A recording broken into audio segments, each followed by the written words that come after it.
umat-Mu. Kami butuh pengurapan yang berasal daripada Engkau, Tuhan. Ketika tidak lagi semanis yang dulu, apakah kita masih tetap cantik, tetap amanat agung? Kita berbicara tentang perintah dari dalam perjalanan kita pada hari-hari yang ketika Tuhan mendengar keluh kesah daripada umatnya, daripada miliknya, aku akan sembuh. Ini menceritakan tentang perempuan yang 12 tahun. Maka sering kita dengar begitu banyak hamba-hamba Tuhan, orang berbicara tentang sepertiga bintang di langit akan diseret oleh kalau sesuatu sudah dekat. Alkitab berkata di dalam 2 Timotius 3 yang dalam situasi yang emosional, bahkan mereka berencana untuk melempari daun orang kepala pemungut cukai yang dia adalah orang yang kaya. Alkitab katakan bahwa dia berusaha secara daging, sedangkan Alkitab berkata manusia melihat rupa, tetapi Tuhan menyelidiki hati.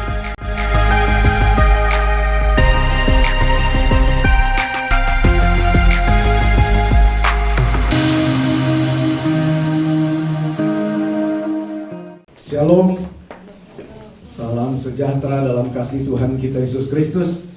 Puji nama Tuhan, pada saat ini kita kembali boleh berkumpul untuk beribadah kembali. Saya yakin dan percaya bahwa ini bagian daripada kebaikan Tuhan di dalam kehidupan kita. Kita boleh berjumpa kembali dalam keadaan sehat, terpelihara baik oleh Tuhan. Ini pun anugerah yang indah daripada Tuhan. Sekalipun kita digoncang-goncangkan, tetapi kita tidak tergoncangkan, karena kita tinggal di dalam kerajaannya, kerajaan yang tidak tergoncangkan. Kita butuh akan firman Tuhan, dan menyambung daripada kebenaran firman Tuhan pada minggu kemarin tentang ukuran mempelai atau ukuran gereja Tuhan diukur dengan ukuran bahtera Nuh. Kita tahu bahwa ketika air bah itu melanda seluruh dunia, bahtera Nuh itu terapung di atas air bah itu. Maka kalau hari ini kita bisa melihat segala sesuatu yang berat sementara terjadi, tetapi kita masih bisa ada di dalam keadaan yang baik. Contohnya kita punya uang, kita tidak boleh keluar kemana-mana, tetapi kita masih bisa pesan makanan, kita masih bisa pilih makanan apapun, dan makanan akan datang di rumah kita masing-masing. Jadi pada kenyataannya, keadaan yang kelihatan sukar, tetapi pada kenyataannya kita masih ada di dalam situasi yang terpelihara dengan baik. Tetapi akan ada masanya di mana Alkitab berkata kita tidak dapat membeli dan menjual kecuali kita punya tanda binatang itu. Kita punya uang di rumah sekalipun, sampai masanya seperti zaman Nuh ketika air bah melanda menutupi seluruh dunia, gak ada satupun yang terluput kecuali kita ada di dalam bahtera itu. Kecuali kita menjadi pribadi-pribadi yang telah membangun kehidupan kerohanian kita, kita akan terluput. Kita akan dipelihara oleh Tuhan ketika masa-masa itu tiba. Kita bisa membayangkan kalau kita pesan makanan, kita nggak dapat beli dan menjual kecuali kita punya tanda binatang itu. Tapi kalau kita punya tanda atau kita menerima tanda binatang itu, maka kita akan siap-siap untuk dicampakkan ke dalam perapian untuk selama-lamanya. Maka hari-hari ini kalau saya bilang Tuhan masih mengingatkan kita untuk kita boleh kembali kepada Dia, mempersiapkan kehidupan kerohanian kita supaya kita benar-benar menjadi pribadi-pribadi yang mengizinkan Roh Kudus dan firman Allah itu membangun kehidupan kerohanian kita. Dan salah satu ukuran daripada mempelai yang akan terluput adalah seukuran dengan ukuran daripada bahtera Nuh. Maka saya sudah bahas pada minggu yang kemarin bahwa 30 berbicara tentang kedewasaan. Tuhan suruh Nuh bangun bahtera 30 hasta, 300 hasta panjangnya, 50 hasta lebarnya, dan 30 hasta tingginya. Minggu kemarin kita sudah bahas bahwa 30 berbicara tentang angka dewasa, 350 berbicara tentang pencurahan Roh Kudus. Jadi gereja Tuhan pertama harus dewasa, yang kedua harus diurapi oleh Roh Tuhan. Amin. Tanpa pengurapan daripada Roh Tuhan, kita bagian yang akan tenggelam. Tanpa pengurapan daripada Roh Kudus, kita adalah orang-orang biasa. Tetapi ketika Roh Kudus ada dalam hidup kita, kita yang biasa ini akan menjadi pribadi yang luar biasa. Karena pribadi yang luar biasa itu tinggal berlembaga dalam hidup kita. Maka di sini pada hari ini kita akan membahas tentang arti daripada angka 300. Jadi kita baca dulu ayatnya di dalam Matius 24 ayat yang ke-37. Kita sudah baca pada minggu kemarin, tetapi saya rindu untuk kita membacanya kembali. Matius 24 ayat yang ke-37. Kita baca bersama-sama. Mari saya undang kita semua bangkit berdiri untuk menghormati akan firman Tuhan. Matius 24 ayat yang ke-37 dan ayat yang ke-38. Dengan perikop nasihat supaya berjaga-jaga. 1, 2, 3. Sebab sebagaimana halnya pada zamanmu, demikian pula halnya kelak pada kedatangan Anak Manusia.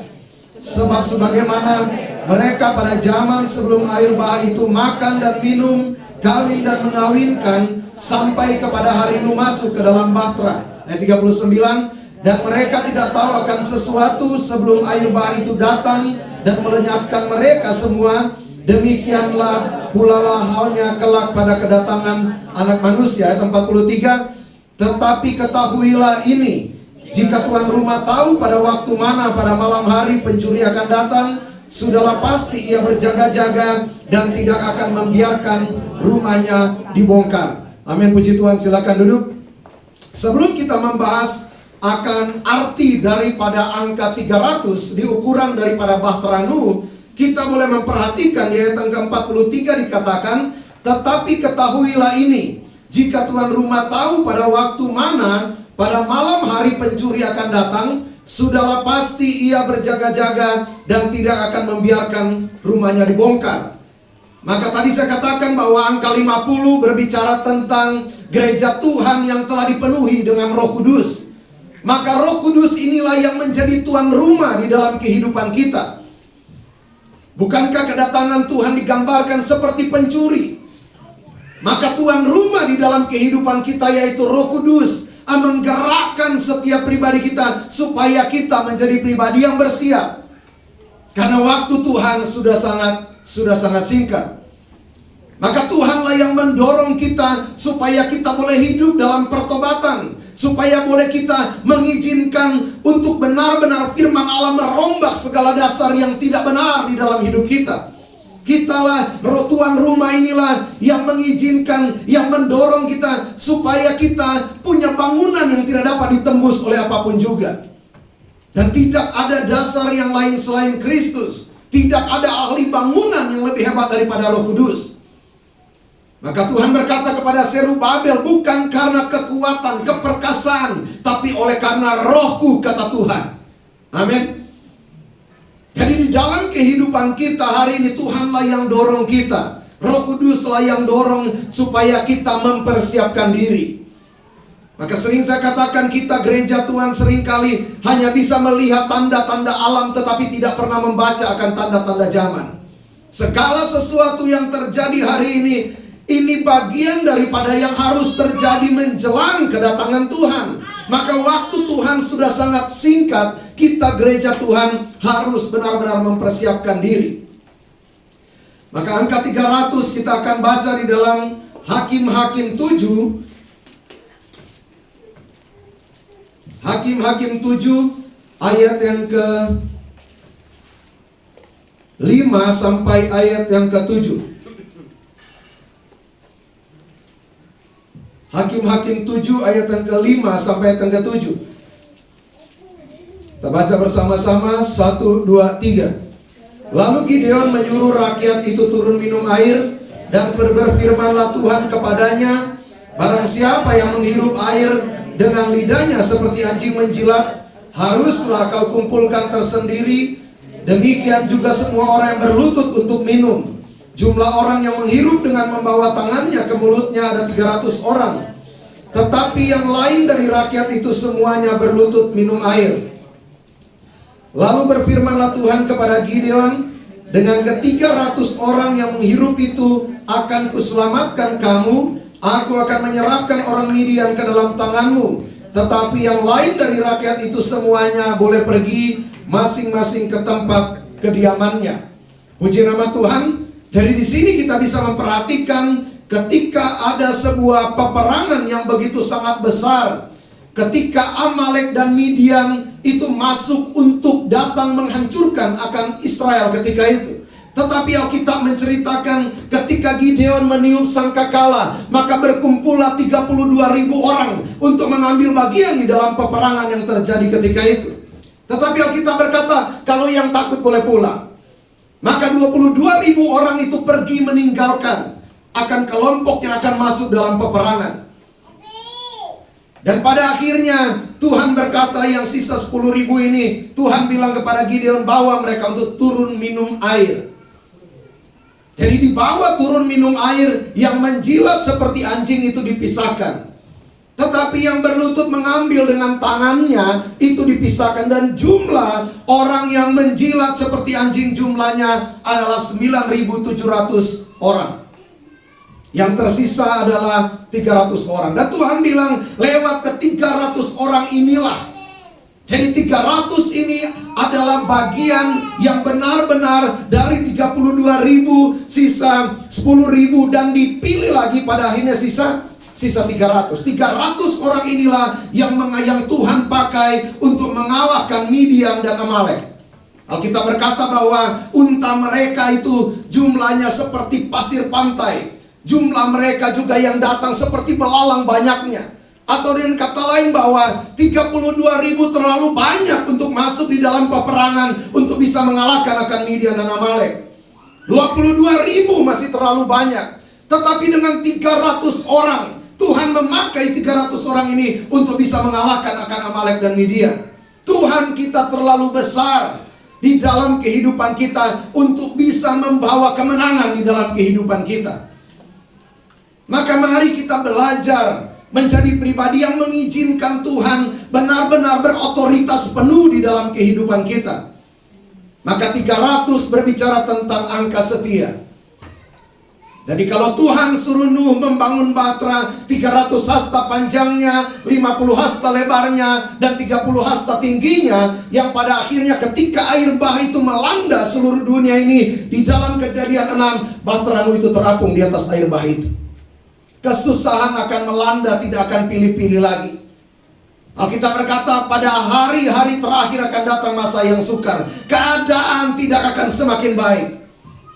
Tetapi orang-orang yang menanti-nantikan Tuhan akan mendapat kekuatan yang baru. Maka kita yang menantikan kedatangan Tuhan, kita akan menjadi pribadi yang menjaga cara hidup kita. Lewat apa? Lewat firman Tuhan. Maka kita akan terus beroleh kekuatan yang baru. Banyak orang yang menjadi lemah, tetapi kita dari hari ke hari kita akan semakin kuat. 30 adalah angka dewasa. Gereja Tuhan harus dewasa. 50 kepenuhan roh Tuhan. Dan 300 adalah setia. Banyak yang terpanggil, sedikit yang terpilih dan yang setia. 32.000 kalau diukur dengan skema tabernakel, itu bicara tentang orang-orang halaman, gereja halaman. Banyak yang terpanggil, entah itu cuma datang cari Tuhan karena urusan makan, minum, pakai, mujizat dan sebagainya, semuanya berfokus kepada diri mereka sendiri. Tetapi tidak berhenti di halaman. Maka mereka masuk. Ada kelompok yang kedua. Banyak yang terpanggil, sedikit yang terpilih. Yang terpilih jumlahnya adalah 10.000. Sudah masuk ke ruang kudusnya Tuhan. Kalau diukur dengan tabernakel, sudah masuk ke ruang kudusnya Tuhan. Sudah bergerak di dalam karunia-karunia rohani. Sudah menerima akan baptisan roh. Tetapi kesetiaan ini begitu sangat mahal harganya. Kita lihat begitu banyak orang, contohnya orang-orang yang dipenuhi roh Tuhan tetapi tidak setia. Saul, Yudas. Benar, orang-orang yang Tuhan pakai secara luar biasa dan ajaib, tetapi pada kenyataan menyimpang. Ada juga orang-orang yang setia. Contohnya Daniel menghadapi gua singa sekalipun, dia tetap naik di loteng rumah dan dia tetap berlutut untuk menyembah Tuhan. Sekalipun diancam dengan gua singa. Sadrak, Mesak, Abednego sekalipun diancam dengan perapian, tetapi mereka berkata, sekalipun Allah kami tidak dapat menyelamatkan kami, kami tidak akan pernah menyembah patung Tuanku. Kesetiaan memang butuh waktu untuk membuktikannya. Bukan hanya sekedar komitmen awal, tetapi ini tentang sebuah perjalanan yang panjang bersama dengan Tuhan. Adakah kita akan mengakhiri setiap pertandingan kita dengan baik? Jangan-jangan baru goncangan sedikit, kita sudah seperti Israel yang penuh dengan keluh kesah di hadapan Tuhan.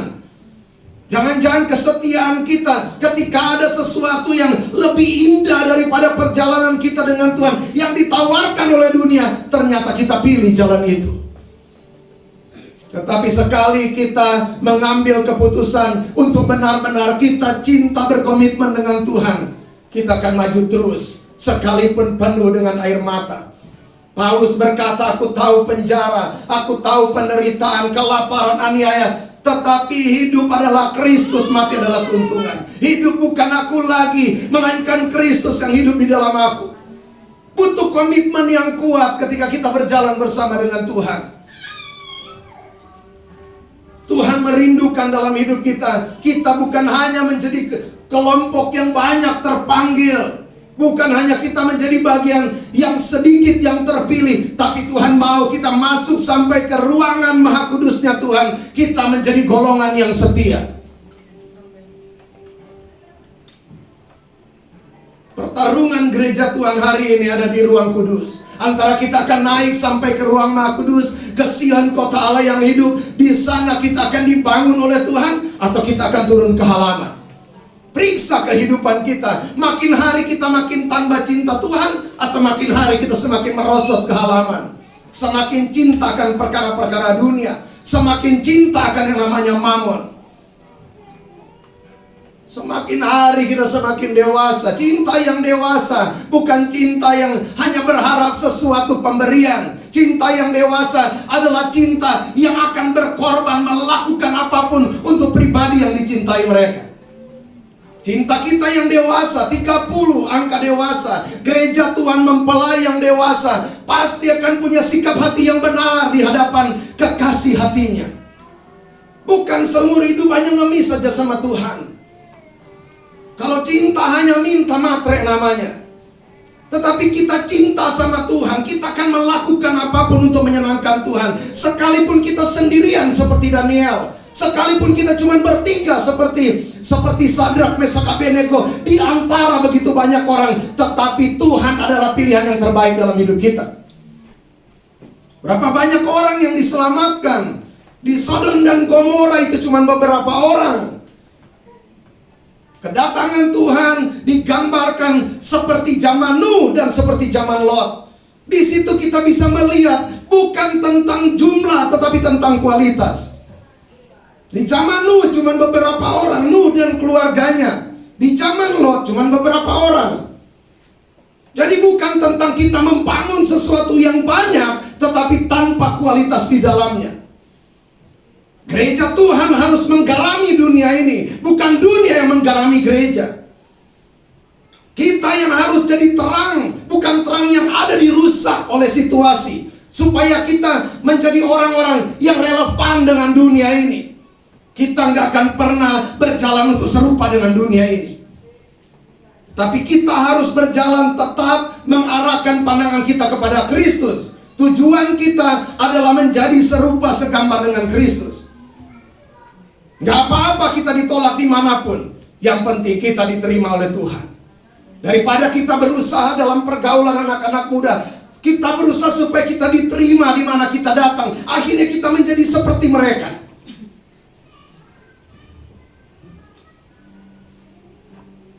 Keren itu kalau cinta Tuhan. Keren itu kalau kita mau hidup untuk Tuhan. Paulus bilang apa? Dulu apa yang kubanggakan kuanggap sampah. Sampai kita ada di satu titik bahwa apapun yang kita anggap, apapun yang kita lihat, hal-hal yang kita banggakan di dunia ini, kita akan anggap itu semua sampah. Karena apa? Karena pengenalan akan Tuhan. Jadi 300 berbicara tentang setia.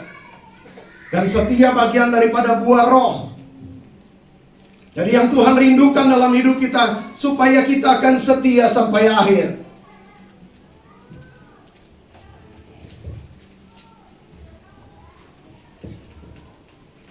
Dan Alkitab berkata di sini, yang menjilat seperti anjing itu dipisahkan. 2 Petrus 2 ayat yang ke-22. Coba aku.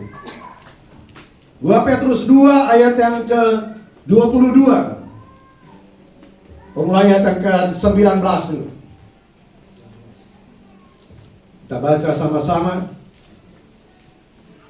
Ayat 20. Kita baca sama-sama. 1, 2, 3. Sebab jika mereka oleh pengenalan mereka akan Tuhan dan Juru Selamat kita Yesus Kristus telah melepaskan diri dari kecemaran-kecemaran dunia, tetapi terlibat lagi di dalamnya, maka akhirnya keadaan mereka lebih buruk daripada yang semula. Ayat 21. Karena itu bagi mereka adalah lebih baik jika mereka tidak pernah mengenal jalan kebenaran daripada mengenalnya, tetapi kemudian berbalik dari perintah kudus yang disampaikan kepada mereka. 22. Bagi mereka cocok apa yang dikatakan peribahasa yang benar ini: anjing kembali lagi ke muntahnya, dan babi yang mandi kembali lagi ke kubangannya. Kita yang telah ditebus oleh Tuhan, kita yang telah keluar dari kegelapan, kita yang telah dibayar lunas oleh Tuhan, harusnya hidup kita bukan milik kita lagi. Kalau Tuhan telah angkat kita dari kegelapan, kalau kita kembali lagi ke cara hidup kita yang lama, Alkitab berkata anjing kembali kepada muntahnya, babi kembali kepada kubangan. Makanya saya katakan tadi begitu banyak contoh orang-orang yang tetap setia sampai akhir, tetapi tidak sedikit orang-orang yang pada akhirnya gak setia. Jadi kalau kita sudah menjadi pribadi yang telah ditebus, sudah hidup dalam pertobatan, terus kita balik lagi ke kehidupan kita yang lama dengan segala kepahitan, dengan segala kegeraman, kebencian, dengan segala hawa nafsu yang sia-sia, percabulan, kenajisan dan sebagainya. Kita tidak beda dengan Alkitab katakan, anjing kembali ke muntahnya, babi kembali ke kubangan. Firman adalah ukuran. Memang keras firman Tuhan. Jangan-jangan kita seperti babi hari ini. Sudah mandi, dipakaikan cincin berlian, babi pasti dia akan injak-injak berlian itu. Nggak ada guna sama sekali. Mau dipakaikan perhiasan emas sebagus apapun, babi pasti dia akan injak-injak. Kita Tuhan telah bayar. Tuhan bawa keluar kita dengan darah yang begitu sangat mahal. Dia bawa, dia perbaiki hidup kita. Dia tuntun kita, dia ajar kita perlahan-lahan sampai kita tahu kebenaran. Ketika kita tahu kebenaran, ternyata kita menginjak-injak kebenaran itu lewat cara hidup yang tidak berlayak di hadapan Tuhan. Kita mau belajar untuk berkomitmen dengan Tuhan. Kita mau belajar untuk setia kepada Tuhan. Mungkin kita orang-orang yang dahulu tidak dianggap siapa-siapa, hari ini kita berharga karena Tuhan. Tapi kenapa banyak orang ketika diangkat menjadi pribadi yang dihargai hari ini, menjadi pribadi yang sombong? Tuhan menentang orang yang congkak, tapi dia mengasihi orang yang rendah hati. Dan itu gak ada hubungannya dengan kekayaan. Banyak orang merasa, oh kalau kaya pasti sombong. Gak juga. Saya ketemu banyak orang yang kaya tapi rendah hati. Jadi ini tentang pribadi, tentang sikap hati. Dan tidak sedikit saya ketemu orang yang gak ada apa-apa tapi sombongnya minta ampun. Karena yang sisa katanya harga diri. Benar, wah pokoknya saya sekalipun gak punya apa-apa, yang penting saya akan pertahankan harga diri saya. Kalau teman saya bilang biar susah asal sombong, karena itu sisa satu-satunya modal terakhir. Kita harus sadar bahwa siapa kita. Kita ini bukan siapa-siapa sampai Tuhan ambil kita, sampai Tuhan tebus kita. Amin. Hargai akan pilihan Tuhan di dalam kehidupan kita. Bukan hanya jemaat Tuhan, tetapi juga hamba-hamba Tuhan. Coba kita baca di dalam Yesaya 56.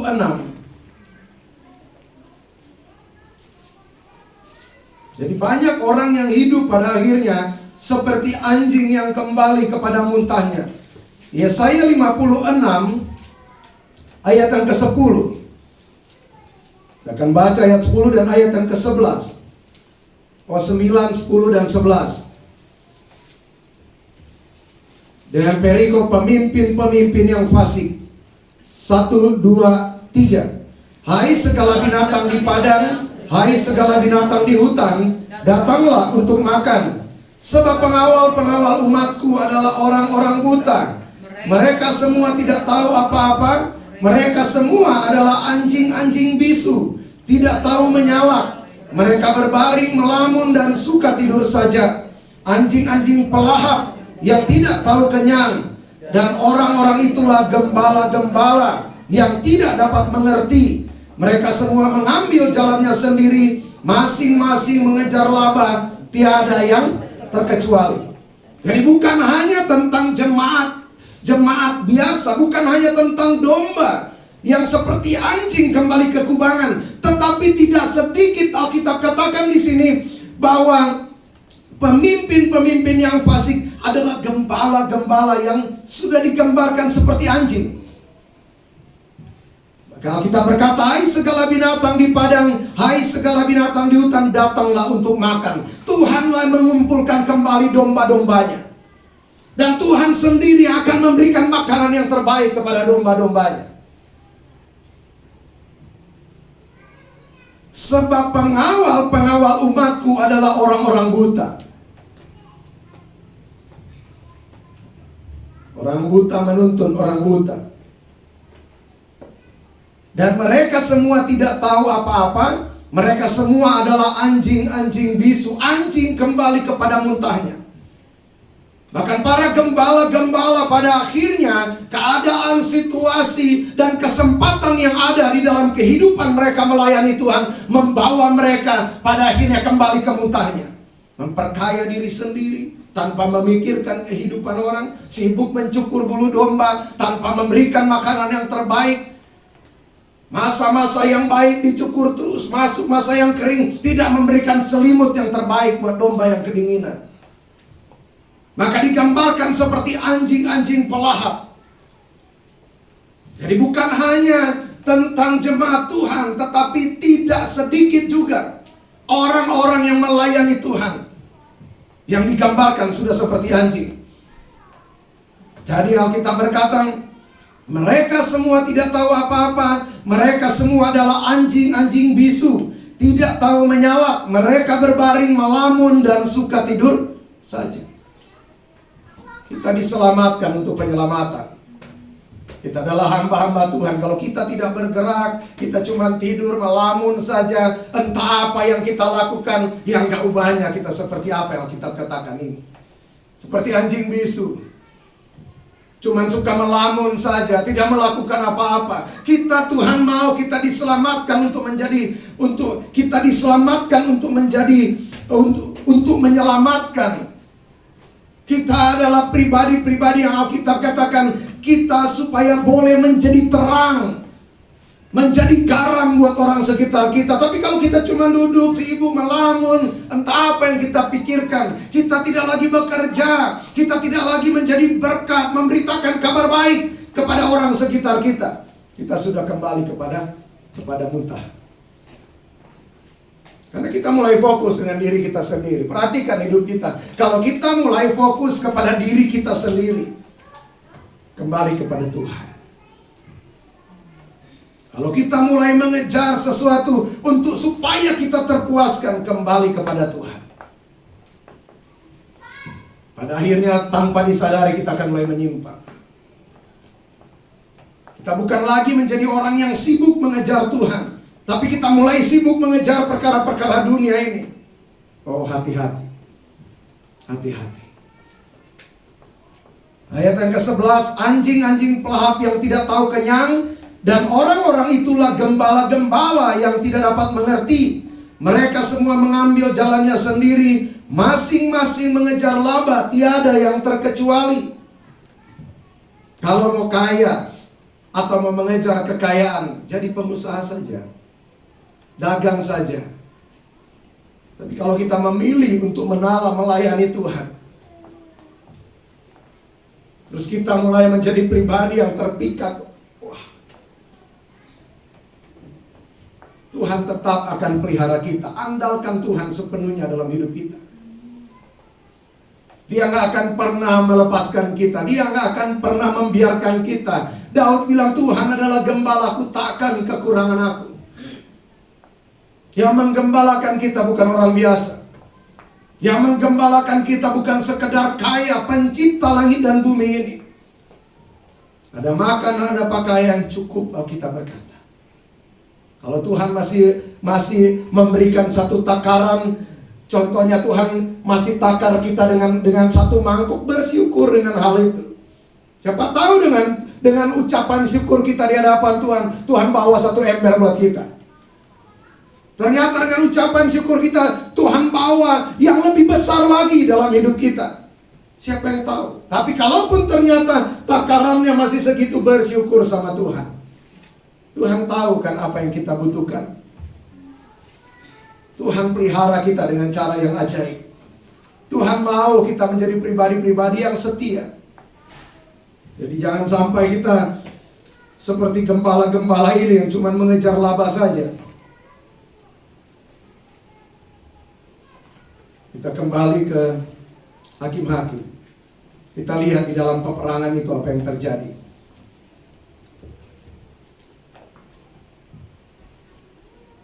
Ayat yang ke Hakim-Hakim 7, ayat yang ke-16. Hakim-Hakim 7 ayat yang ke-16. Sesudah itu dibaginyalah ke 300 orang itu dalam 3 pasukan, dan ke tangan mereka semuanya diberikan sangkakala dan buyung kosong dengan sulu di dalam buyung itu. Jadi apa yang Gideon berikan, sangkakala, buyung kosong, dan sulu di dalam buyung itu. Ayat yang ke-20, demikianlah ketiga pasukan itu bersama-sama meniup sangkakala dan memecahkan buyung dengan memegang obor di tangan kirinya dan sangkakala di tangan kanannya untuk ditiup, serta berseru pedang demi Tuhan dan demi Gideon. Sementara itu tinggallah mereka berdiri masing-masing di tempatnya sekeliling perkemahan itu. Tetapi seluruh tentara musuh menjadi kacau balau, berteriak-teriak dan melarikan diri. Sedang ke-300 orang itu meniup sangkakala, maka di perkemahan itu Tuhan membuat pedang yang seorang diarahkan kepada yang lain. Lalu larilah tentara itu sampai ke Betsita, ke arah Serera, sampai ke pinggir Abel Mehola dekat Abad. Apa yang dipecahkan? Kita perang bawa-bawa buyung kosong. Kita datang masuk dalam peperangan, kita bawa obor, kita bawa sulu, kita bawa sangkakala dan buyung kosong. Harusnya kita bawa tombak, tetapi ini enggak. Ada arti rohaninya. Kita berkata ketika mereka ada di ujung perkemahan ini, mereka memecahkan buyung kosong itu. Paulus berkata, kekayaanku ada di dalam bejana tanah liat ini. Maka bagaimana kehidupan kita yang lama itu harus dihancurkan, sampai tidak ada jalan untuk kita kembali kepada kehidupan lama kita. Jalan ke Ibrani 9 ayat yang ke-8, jalan ke tempat kudus Tuhan belum terbuka selama kemah yang lama masih ada. Kemah yang lama, buyung yang lama, yang kosong, yang tidak ada isi akan apa-apa, itu harus dihancurkan. Supaya kita menjadi bejana yang dipenuhi dengan firman Allah. Kita menjadi bejana yang baru, yang dipenuhi dengan kuat kuasa Roh Tuhan, yang dipenuhi dengan minyak yang baru. Maka lewat kehidupan kita akan tumpah keluar. Banyak orang akan mengalami perjumpaan lewat kehidupan kita. Ada sangkakala yang terus ditiup. Ada firman Allah. Kalau kita berkata, awal-awal saya ketika sangkakala ditiup, orang Israel itu berkumpul untuk masuk dalam peperangan. Gereja Tuhan, kita bukan hanya berkumpul untuk menyembah, tetapi kita adalah pribadi yang dikumpulkan supaya kita masuk dalam peperangan. Kita akan dilatih supaya kita menjadi orang-orang yang akan melepaskan orang yang terikat, membebaskan orang yang terpenjara. Dengan apa? Dengan kuat kuasa Roh Tuhan. Sangkakala berbicara tentang firman Allah yang ditiup. Jadi ketika sangkakala ditiup, maka firman Allah disampaikan. Adakah firman dalam hidup kita? Siapa peniupnya? Roh Kudus adalah peniupnya dalam hidup kita. Bukankah ketika kita terpojok dalam nama Tuhan Yesus? Karena apa? Karena itu firman Allah. Jadi ketika sangkakala itu ditiup terus, maka mereka menjadi saling bunuh satu dengan yang lainnya. Ada obor yang terus menyala. Padahal kalau kita mau menyerang, bukankah harus mengendap-endap supaya gak nampak oleh musuh? Tapi ini enggak. Ketika mereka datang sampai di ujung perkemahan daripada Midian dan Amalek, di sana mereka menghancurkan buyung, meniup sangkakala, ada obor, dan disitulah mereka, Midian dan Amalek itu saling bunuh. Karena apa? Karena Tuhan. Coba kalau Gideon bilang, Tuhan ini mau perang apa mau pergi kemana ini? Apa mau tamasi atau piknik? Masa bawa buyung kosong, bawa obor, sangkakala? Kita mau masuk dalam peperangan. Tapi di sini kita lihat kesetiaan. Ada kesetiaan di dalam kehidupan pribadi daripada Gideon. Dia setia untuk mengerjakan perkara-perkara yang Tuhan perintahkan kepada dia. Kalau kita setia dalam perkara kecil, Tuhan akan percayakan perkara yang besar. Kalau kecil saja tidak setia, Tuhan percayakan 10.000 buat beli rokok. Terus ya Tuhan, saya butuh ini, itu dan sebagainya. 10.000 aja lu beli rokok gitu. Tapi Pak, yang sana nggak usah ambil ukuran di luar. Yang di luar itu tidak diukur. Yang diukur adalah anak-anak Tuhan. Saya nggak ngurusin, contohnya orang lain di luar sana, anak tetangga saya nggak urus. Karena dia punya orang tua sendiri, tetapi anak saya di rumah pasti akan saya didik. Jadi nggak usah kita bandingkan, wah beda gitu loh, enggak. Saya nggak mungkin datang di sebelah, jemaat terus harus begini, nggak mungkin. Karena mereka punya orang tua juga di tempat yang lain. Nah sama, nggak usah kita bilang Pak, tapi mereka tetap melakukan kejahatan dan Tuhan berkati, ujungnya akan dibakar. Kita tahu itu kan? Kita mau belajar, amin. Mungkin hari ini begitu banyak peperangan yang terjadi dalam hidup kita, sampai rasanya kita tidak lagi punya kekuatan untuk menangis seperti Daud. Tapi Daud dengar Tuhan bilang, supaya Daud mengejar akan Amalek yang menghancurkan Siklag. Bayangkan, kisah Daud luar biasa ini. Orang-orang yang tidak punya apa-apa ikut Daud, bangunlah mereka satu perkemahan di Siklag, di Filistin. Ketika mereka pulang semua sudah dibakar. Apa yang terjadi? Orang-orang mau rencana mengambil batu, mau lempari Daud dengan batu. Tapi Alkitab berkata Daud menguatkan kepercayaannya kepada Tuhan.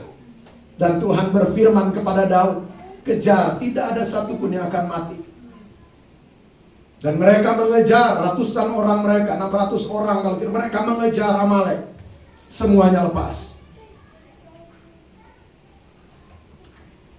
Kita mungkin begitu banyak peperangan yang terjadi dalam hidup kita. Yang Tuhan mau supaya kita dengar apa kata Tuhan. Setia dengan perkara yang kecil. Firman Tuhan yang kita ngerti, lakukan itu dalam hidup kita. Maka banyak hal yang akan terjadi dalam hidup kita. Karena di depan kita ada kesusahan yang lebih hebat lagi yang akan terjadi di mana-mana. Dunia ini gak semakin baik, kita yang harus semakin kuat dari hari ke hari. Amin. Jadi Tuhan bangun bahtera itu 300 hasta panjangnya, 50 hasta lebarnya, 30 hasta tingginya. Ini ukuran daripada mempelainya Tuhan. Mempelai akan terluput ketika masa kesusahan besar itu terjadi. Jadi bukan hanya sekedar kita gereja, kita datang ibadah terus cukup. Enggak. Ada ukurannya. Sampai Alkitab berkata 5 jawatan itu akan bekerja sampai tubuh Kristus itu mengalami apa? Kedewasaan yang penuh. Bukan kanak-kanak, kedewasaan penuh. Sampai kita benar-benar bertumbuh ke arah Kristus. 5 jawatan akan bekerja bersama. Amin. Jadi mari kita sama-sama bergandengan tangan satu dengan yang lainnya. Kita saling memperhatikan, kita satu tubuh Kristus. Mungkin saya jadi mulut, saudara jadi tangan. Ada yang jadi kaki, ada yang jadi mata untuk bisa melihat. Mungkin bilang, Pak, si ini dalam keadaan sulit. Ayo kita sama-sama. Ada datang tangan yang pegang teman yang dalam keadaan hancur. Ada kaki yang melangkah untuk datang. Dan sebab kita akan bekerja bersama untuk pembangunan tubuh Kristus. Dan orang akan lihat bagaimana kasih Tuhan itu berlimpah di tengah-tengah persekutuan kita bersama-sama dengan Tuhan. Jadi puji nama Tuhan, kita semua mau bertumbuh ke arah Kristus. Tuhan Yesus memberkati kita semua.